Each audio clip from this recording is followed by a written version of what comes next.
ನಾನಿವತ್ತು ದಿಢೀರ್ ಅಂತ ಚಕ್ಲಿನ ಮಾಡ್ತಾ ಇದ್ದೀನಿ. ತುಂಬ ಸುಲಭವಾಗಿ ಮಾಡ್ಕೊಳ್ಬೋದು, ತುಂಬ ಈಸಿ ಕೂಡ. ಅಂದರೆ ಕಡಿಮೆ ಇಂಗ್ರೀಡಿಯೆಂಟ್ಸ್ ಹಾಕ್ಕೊಂಡು ಮಾಡ್ತಾ ಇರೋದು.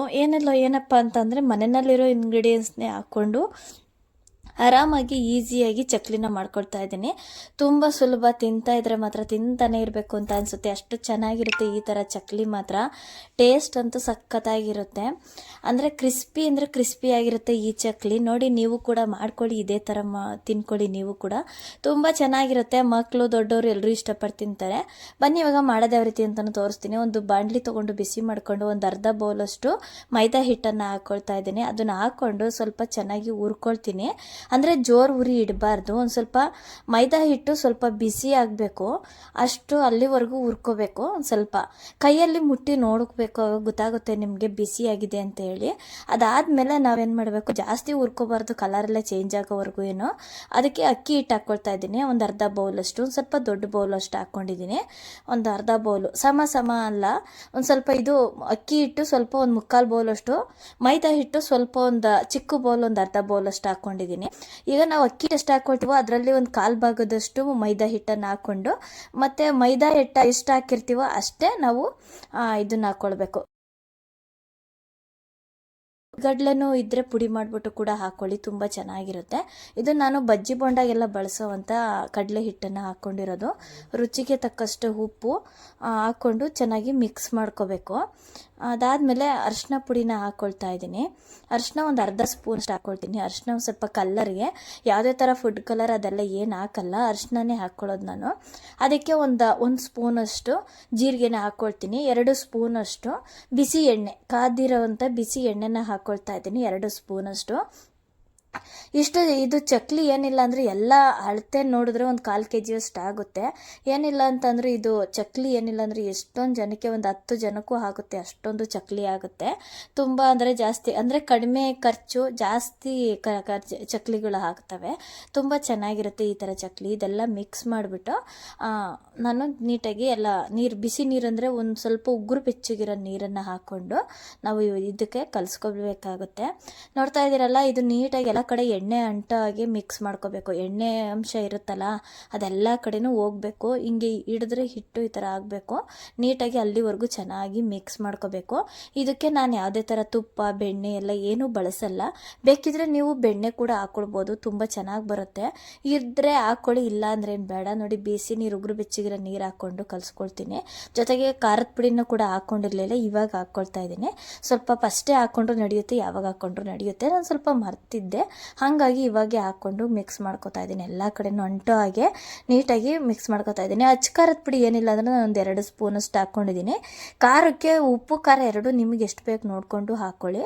ನೋಡಿ, ನೀರು ನೋಡಿಕೊಂಡು ಹಾಕ್ಕೊಂಡು ನಾನು ಮಿಕ್ಸ್ ಮಾಡಿ ಚೆನ್ನಾಗಿ ಹಿಟ್ಟನ್ನು ಏನಪ್ಪ ಅಂದರೆ ತೀರಾ ಥರ ಕಲ್ಸಕ್ಕೆ ಹೋಗ್ಬಾರ್ದು, ತೀರಾ ತೆಳುವಾಗೂ ಕಲ್ಸಕ್ಕೆ ಹೋಗ್ಬಾರ್ದು. ಒಂದು ಹದವಾಗಿ, ಒಂದು ಸ್ಮೂತಾಗಿರಬೇಕು. ಚೆನ್ನಾಗಿ ನಾದ್ಕೋತಾ ಇದ್ದೀನಿ. ನೋಡಿ, ಹಿಟ್ಟು ಎಲ್ಲ ನೀಟಾಗಿ ಸ್ಮೂತಾಗಿ ಇಟ್ಕೋಬೇಕು. ನೋಡ್ತಾ ಇದ್ದಲ್ಲ, ಹೀಗೆ ನೋಡಿ ಎಷ್ಟು ನೀಟಾಗಿ ನಾದ್ಕೊಂಡಿದ್ದೀನಿ ನಾನು. ಅದೇ ಥರ ನೀವು ಕೂಡ ನಾದ್ಕೊಳ್ಳಿ. ನೋಡಿ, ಹಿಂಗೆ ಬೆರಳಿಟ್ಟರೆ ಹಿಂಗೆ ಒಳಗೆ ಹೋಗಬೇಕು, ಇಷ್ಟು ಸ್ಮೂತ್ ಇರಬೇಕು ಹಿಟ್ಟು. ಇದಾದಮೇಲೆ ಒಂದು ಚಕ್ಲಿ ಒಳನ್ನ ತೊಗೊಂಡು ನಾನು ಚಕ್ಲಿ ಒಳಲ್ಲಿ ಹಾಕ್ಕೊಂಡು, ಅಂದರೆ ಚಕ್ಲಿ ಒಳಗೆ ಒಂದು ಸ್ವಲ್ಪ ಎಣ್ಣೆ ಅಥವಾ ತುಪ್ಪನ ಸರಕೊಳ್ಬೇಕು. ನಾನು ಎಣ್ಣೆನೇ ಹಾಕ್ಕೊಳ್ತೀನಿ. ಯಾವುದೇ ಥರದ ನಾನು ತುಪ್ಪ ಅದೆಲ್ಲ ಏನು ಕೂಡ ನಾದ್ಕೊಂಡಿದ್ದೀನಿ ಅಷ್ಟೇ, ಇನ್ನೇನು ಬೇರೆ ಏನೂ ಇಲ್ಲ. ಒಂದು 2-3 ಇಂಗ್ರೀಡಿಯೆಂಟ್ಸ್ ಇದ್ದರೆ ಸಾಕು, ತುಂಬ ಸುಲಭವಾಗಿ ಮಾಡ್ಕೊಳ್ಬೋದು. ಚಕ್ಲಿ ಅಂತೂ ಸಖತ್ತಾಗಿರುತ್ತೆ. ಚಕ್ಲಿ ಒಳಗಡೆ ಎಲ್ಲ ತುಂಬ್ಕೊಳ್ತೀನಿ, ಫುಲ್ಲು ಫಿಲಪ್ ಮಾಡ್ತೀನಿ. ನೋಡಿ, ಈ ಥರ ನೋಡಿ, ಹೀಗೆ ಎಲ್ಲ ಫಿಲಪ್ ಮಾಡಬೇಕು. ನಾನು ಇನ್ನೂ ಎಷ್ಟೊಂದು ಥರ ಚಕ್ಲಿಗಳನ್ನೆಲ್ಲ ರೆಸಿಪಿ ನಾನು ಹಿಂದಿನ ವೀಡಿಯೋಗಳಲ್ಲೆಲ್ಲ ಶೇರ್ ಮಾಡಿದ್ದೀನಿ. ಬೇಕಿದ್ರೆ ಸರ್ಚ್ ಮಾಡಿ, ನನ್ನ ಹಿಂದಿನ ವೀಡಿಯೋದಲ್ಲೆಲ್ಲ ಇದೆ. ಬೇಕಾದಷ್ಟು ಚಕ್ಲಿಗಳನ್ನೆಲ್ಲ ಹಾಕಿದ್ದೀನಿ, ವೈಟ್ ಚಕ್ಲಿ ಎಲ್ಲ ಎಷ್ಟೊಂದು ಥರ ಚಕ್ಲಿ ಹಾಕಿದ್ದೀನಿ. ನೀವು ಕೂಡ ನೋಡಿ ಮಾಡ್ಕೊಳ್ಳಿ, ಹಿಂದಿನ ವೀಡಿಯೋಗಳಲ್ಲಿ ಸರ್ಚ್ ಮಾಡಿದ್ರೆ ಗೊತ್ತಾಗುತ್ತೆ. ನೋಡಿ, ಎಣ್ಣೆ ಒಂದು ಮೀಡಿಯಮಾಗಿ ಎಣ್ಣೆ ಕಾದ್ಮೇಲೆ ಅದಕ್ಕೆ ಚಕ್ಲಿಗಳನ್ನ ರೌಂಡ್ ಶೇಪ್ ಆದರೂ ಮಾಡ್ಕೊಳ್ಬೋದು. ನಿಮಗೆ ಯಾವ ಥರ ಮುರುಕ್ ಥರ ಬೇಕಾದ್ರೂ ಕೂಡ ಮಾಡಿಕೊಂಡು ಹಾಕ್ಕೊಳ್ಬೋದು. ಅಂದರೆ ತುಂಬ ಚೆನ್ನಾಗಿರುತ್ತೆ. ಟೇಸ್ಟ್ ಅಂತೂ ಸಕ್ಕತ್ತಾಗಿರುತ್ತೆ. ನ್ಯಾಚುರಲ್ ನೀವೇ ಮನೆಯಲ್ಲಿ ಮಾಡ್ಕೊಳ್ಬೋದು. ನೋಡ್ತಾ ಇದ್ದೀರಲ್ಲ, ಹೀಗೆ ಒಂದು ಮೀಡಿಯಮ್ ಆಗಿ ಎಣ್ಣೆ ಕಾದಿರಬೇಕು. ತೀರಾ ಓವರ್ ಆಗಿ ಕಾದಿದ್ರೆ ಬಂದಿರಲ್ಲ, ಕ್ರಿಸ್ಪಿ ಇರಲ್ಲ. ಹಾಗಾಗಿ ನಾನು ಹೇಳ್ತಾ ಇದ್ದೀನಿ. ಹಂಗೆ ಹೊಸಬ್ರು ಯಾರೆಲ್ಲ ನನ್ನ ಚಾನಲ್ನ ನೋಡ್ತಾ ಇದ್ದಾರೆ ಇನ್ನೂ ಸಬ್ಸ್ಕ್ರೈಬ್ ಮಾಡ್ಕೊಂಡಿಲ್ಲ ಅಂತಂದರೆ ಈಗಲೇ ತಪ್ಪದೆ ಸಬ್ಸ್ಕ್ರೈಬ್ ಮಾಡ್ಕೊಳ್ಳಿ. ಹಂಗೆ ಯಾರು ಎಲ್ಲೂ ವಿಡಿಯೋ ಸ್ಕಿಪ್ ಮಾಡ್ದಿರ ಕೊನೆ ತನಕ ವಿಡಿಯೋ ನೋಡಿ. ನಾನು ಹಂಗೆ ಬೇಯಿಸೋದು ಯಾವ ಕಲರಲ್ಲಿ ಅಲ್ಲಿವರೆಗೂ ಬೇಯಿಸಬೇಕು ಅಂತಲೂ ಕೂಡ ತೋರಿಸ್ತೀನಿ ನೋಡಿ. ಒಂದು ಮೀಡಿಯಮ್ ಆಗಿ ಕಲರ್ ಇರಬೇಕು, ತೀರಾ ಡೀಪ್ ಫ್ರೈ ಆಗೋದ್ರೆ ಒಂದು ಸ್ವಲ್ಪ ಗಟ್ಟಿ ಅನಿಸ್ಬಿಡುತ್ತೆ, ನೋಡಿಕೊಂಡು ಮಾಡ್ಕೊಳ್ಬೇಕು ನೋಡಿ. ಇವಾಗ ನಾನೊಂದು ಪ್ಲೇಟ್ ತೊಗೊಂಡು ತೋರಿಸ್ತೀನಿ. ರೌಂಡ್ ಶೇಪಲ್ಲೂ ಕೂಡ ಹಾಕ್ಕೊಳ್ತೀನಿ, ಚಕ್ಲಿ ಶೇಪು.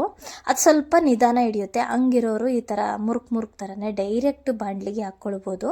ಈ ಥರ ಇಲ್ಲ ಚಕ್ಲಿ ಶೇಪ್ ಬೇಕು ಅನ್ನೋರು ಹಿಂಗೆ ಒಂದು ಪ್ಲೇಟಲ್ಲಿ ಹಾಕ್ಕೊಂಡು ಮಾಡ್ಕೊಳ್ಬೇಕು. ಸ್ವಲ್ಪ ನಾನು ಮೈದಾ ಹಿಟ್ಟೆಲ್ಲ ಹಾಕಿರೋದ್ರಿಂದ ಒಂದು ಸ್ವಲ್ಪ ಕ್ರಿಸ್ಪಿನೆಸ್ ಆಗೂ ಇರುತ್ತೆ, ಕಲರಾಗೂ ಇರುತ್ತೆ, ಜೊತೆಗೆ ಇದು ಕಟ್ಟಾಗಲ್ಲ, ಅದೆಲ್ಲ ಏನೂ ಆಗಲ್ಲ. ತುಂಬ ಚೆನ್ನಾಗಿ ಬರುತ್ತೆ ಚಕ್ಲಿ ಅಂತೂ, ಸೂಪರಾಗಿ ಬರುತ್ತೆ. ನೋಡ್ತಾ ಇದ್ದೀರಲ್ಲ ಹೇಗಿದೆ ಅಂತೇಳಿ, ಸಖತ್ತಾಗಿದೆ ನೋಡಿ. ಇದು ತೋರಿಸಿದ್ದೀನಿ, ಅದನ್ನು ರೆಡಿ ಮಾಡ್ಕೊಂಡಿದ್ದೀನಿ. ಅಷ್ಟರಲ್ಲಿ ಈ ಥರ ಚಕ್ಲಿನ ಈ ಕಲರಾಗಿ ತೇರಿಸ್ಕೊತಾ ಇದ್ದೀನಿ. ಒಳ್ಳೆ ಕಲರಾಗಿರುತ್ತೆ, ಒಳ್ಳೆ ಚೆನ್ನಾಗಿ ಒಳಗಡೆನೂ ಕೂಡ ಕ್ರಿಸ್ಪಿಯಾಗಿ ಬೆಂದಿರುತ್ತೆ.